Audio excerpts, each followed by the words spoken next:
Hello दोस्तों, मैं हूं आपका दोस्त तनवीर अहमद और आप देख रहे हैं मेरा यूट्यूब चैनल तनवीर की बातें।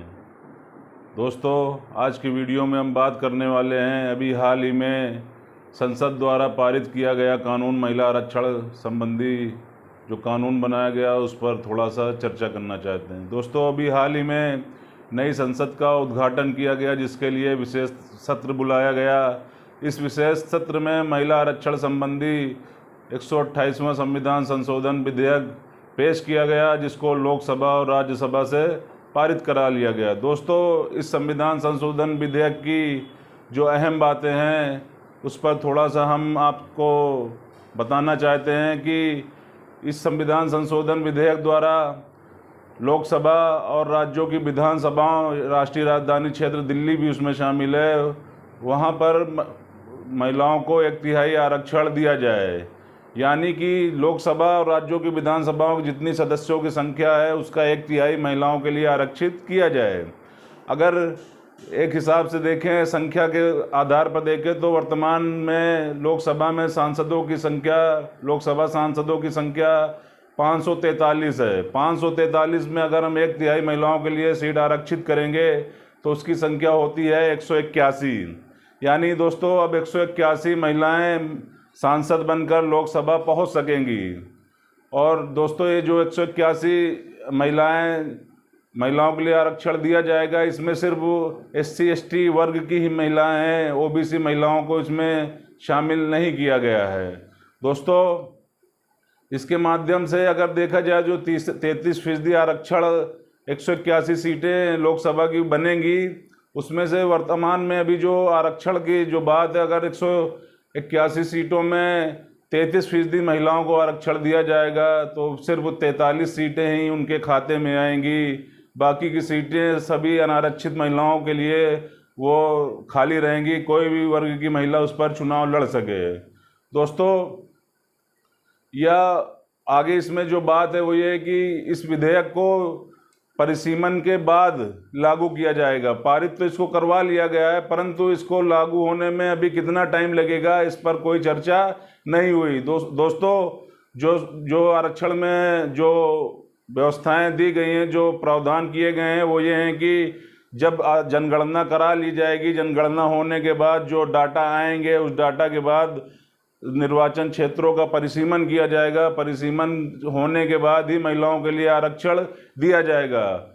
और यह आरक्षण 15 साल के लिए ही, जिस दिन से लागू होगा 15 साल के लागू होगा, उसके बाद 10 वर्ष के लिए इसको और बढ़ाया जा सकता है। ये थे संविधान संशोधन महिला आरक्षण संबंधी विधेयक के मुख्य बिंदु। दोस्तों, इस पर विपक्ष की सहमति नहीं बन पाई। हालांकि ये पास तो हो चुका है, परंतु इस पर विपक्ष के कुछ सवाल बचे हुए हैं। इंडिया गठबंधन के घटक दल इस पर असहमति भी जता चुके हैं और ये चीज़ कहा है कि सबसे पहले तो जैसे SC ST वर्ग की महिलाओं को इसमें शामिल किया गया है, उसी तरह अन्य पिछड़ा वर्ग यानी OBC की महिलाओं को भी आरक्षण दिया जाए।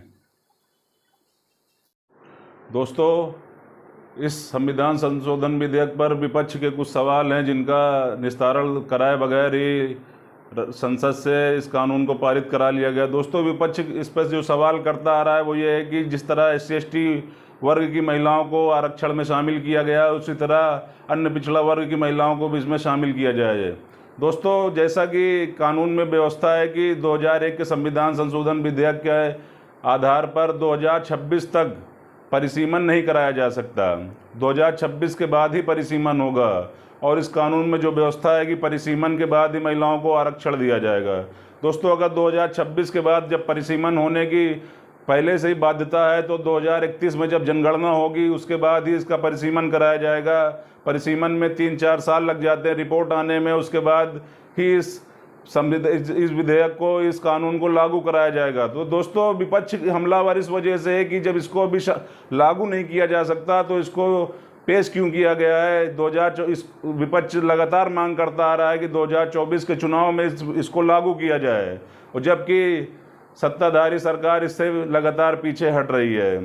दोस्तों, इस पर प्रमुख विपक्षी दलों के जो नेता हैं उन्होंने अपनी विचार जाहिर किए हैं। सबसे पहले हम राहुल गांधी जी क्या कह रहे हैं उसको स्क्रीन पे देखते हैं। I stand in support of the women's reservation bill. This bill can be implemented today by giving 33% of the seats in the Lok Sabha and the Vidhan Sabha to India's women. It's a nice, tasteful building, nice peacocks, but frankly, I would have liked to see the President of India in this process.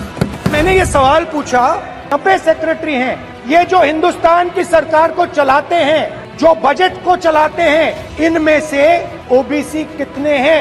Narendra Modi ji प्रधानमंत्री हैं, OBC के लिए काम करते हैं। मैंने ये सवाल पूछा, मैं आपको जवाब देना चाहता हूं। हिंदुस्तान के सेक्रेटरीज 90 में से सिर्फ 3 ओबीसी से हैं।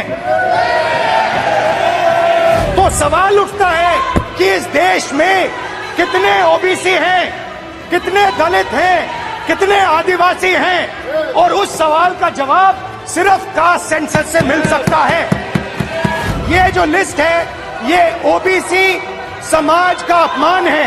90 लोग हिंदुस्तान के सेक्रेटरी हैं, उनमें से 3 लोग ओबीसी समाज के हैं, 5% बजट को कंट्रोल करते हैं। जल्दी से जल्दी जो हमने कास्ट सेंसस किया था उसका डेटा आप रिलीज कीजिए, और अगर आप नहीं करेंगे तो हम कर डालेंगे। दोस्तों, आपने वीडियो में देखा कि राहुल गांधी किस तरह से अन्य पिछड़ा वर्ग के लोगों के लिए हम जो है बात कर रहे हैं कि जिस तरह से SC/ST वर्ग की महिलाओं को शामिल किया गया है आरक्षण विधेयक में, उसी तरह ओबीसी महिलाओं को भी शामिल किया जाए। दोस्तों, इसी के क्रम में सोनिया गांधी जी जो रायबरेली से सांसद हैं, उन्होंने भी संसद में अपनी बात रखी कि इसमें महिलाओं SC/ST महिलाओं के साथ साथ ओबीसी की महिलाओं को भी शामिल किया जाए। आप स्क्रीन पर देख। कांग्रेस की मांग है कि यह बिल फौरन अमल में लाया जाए, लेकिन इसके साथ ही कास्ट सेंसस कराकर schedule caste, schedule tribe, OBCs की महिलाओं के आरक्षण की व्यवस्था की गई। सरकार को इसे साकार करने के लिए भी जो कदम उठाने की जरूरत है वह उठाने ही चाहिए। दोस्तों, ओबीसी वर्ग की महिलाओं के आरक्षण के समर्थन में सत्ताधारी पार्ट यानी एनडीए गठबंधन में शामिल अपना दल की नेता अनुप्रिया पटेल ने भी एक इंटरव्यू के माध्यम से इस बात पर जो है सहमति जताई है और समर्थन किया है कि आरक्षण में ओबीसी की महिलाओं को भी आरक्षण दिया जाए। आप स्क्रीन पे इनका वीडियो देख सकते हैं। अभी भी वो सवाल उसको तो नहीं एड्रेस किया गया। अभी भी वही आलोचना का सवाल बना हुआ है कि ओबीसी महिलाओं को इसमें छोड़ दिया गया। आप क्या कहेंगे उस पर? हमारे अपने समाज में बहुत विविधताएं हैं, हमें महिलाओं को लड़ानी है, तो यहाँ हमको भी ये फैसला करना पड़ेगा कि हर सीट पर 1/3 सीटों पे हम इन बातों का ध्यान रखें कि जब हम महिला को अपना कैंडिडेट बना रहे हैं तो उन महिलाओं में भी सोशल डाइवर्सिटी का ध्यान रखें कि अपर कास्ट की महिलाओं को भी जरूरी होता है। मुझे लगता है कि बड़ी पार्टियां, आज सारी पार्टियां संसद के फोरम पे आके इस बात को कह रही हैं कि नहीं, हमारे पिछड़े जाति की महिलाओं का रिप्रेजेंटेशन होना चाहिए, क्योंकि SC/ST महिलाओं को तो जो ऑलरेडी ईएमआर सीट्स हैं हमारी SC/ST के लिए, उसमें कुछ सीटें हमारी महिलाओं को दी जाएंगी, लेकिन ओबीसी के लिए कोई स्पेसिफिक प्रोविजन नहीं है। इसलिए मुझे लगता है कि पॉलिटिकल पार्टीज इस बात का ध्यान, हर काम में नियत देखी जाती है कि सामने वाली की नियत क्या है। जैसा कि आपने अभी मैंने आपको बताया कि जब तक 2031 की जनगणना नहीं हो जाती, जनगणना के आंकड़े नहीं आ जाते, परिसीमन नहीं हो जाता, तब तक महिलाओं को आरक्षण भी नहीं दिया जाएगा। जब दोस्तों इसको अभी लागू करना ही नहीं था तो इसको पेश क्यों किया गया? इसके आगे मेरा ये सवाल है कि जिस तरह ग्राम सभा में और नगरीय निकाय में ओबीसी महिलाओं को आरक्षण दिया जाता आ रहा है सभी राज्यों में, उसी तरह राज्यों की विधान परिषदों में और राज्यसभाओं में महिलाओं को आरक्षण देने की बात क्यों नहीं की गई? दोस्तों, राज्य की विधान परिषदों में और राज्यसभा में भी महिलाओं को 1/3 आरक्षण दिया जाए, इसमें ओबीसी की महिलाओं को भी शामिल किया जाए। दूसरी बात दोस्तों ये है कि जब महिला आरक्षण विधेयक एक ऐसी मिठाई है जिसके बारे में बात तो की जा सकती है, चर्चा तो बहुत की जा सकती है, मगर उसको खाया नहीं जा सकता। कुल मिलाकर इसका लब्बो-लुआब यही है कि जिस तरह 2014 के चुनाव में जनता को आकर्षित करने के लिए 15 लाख की बात की गई थी, उसी तरह 2024 के चुनाव से पहले महिलाओं को आकर्षित करने के लिए सत्ताधारी पार्टी ने महिलाओं के लिए आरक्षण की बात की गई है। देखते हैं महिलाएं इसमें कितनी प्रतिभाग लेती हैं और इस बात को कितनी हद तक समझती हैं। उम्मीद है कि मेरा वीडियो आपको पसंद आया होगा। अगर वीडियो पसंद आया हो दोस्तों, ज़्यादा से ज़्यादा लाइक, कमेंट, शेयर, सब्सक्राइब करें, बेल आइकॉन भी दबाएं। बहुत बहुत धन्यवाद।